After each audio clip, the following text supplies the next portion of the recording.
خبر شامل کرتے ہیں مظفر گڑھ سے۔ بیورو چیف مشتاق احمد آسی کی رپورٹ کے مطابق مظفر گڑھ ڈسٹرکٹ پولیس آفیسر مظفر گڑھ سید حسنین حیدر کا ڈپٹی کمشنر مظفر گڑھ سلمان خان کے ہمراہ تحصیل کوٹ ادو سناوا اور سرور شہید میں محرم الحرام میں نکالے جانے والے جلوسوں کے روٹس کا وزٹ۔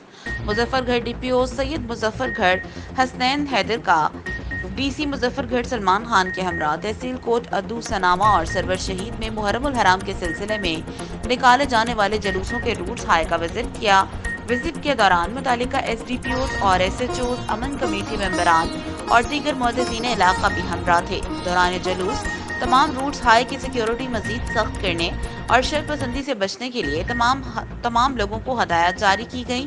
اس موقع پر ڈی پی او مظفر گڑھ کا کہنا تھا کہ قانون سب کے لیے برابر ہے، کسی کو ضلع کا امن خراب کرنے کی اجازت نہ دی جائے گی۔ مشتاق احمد آسی، زور نیوز، مظفر گڑھ۔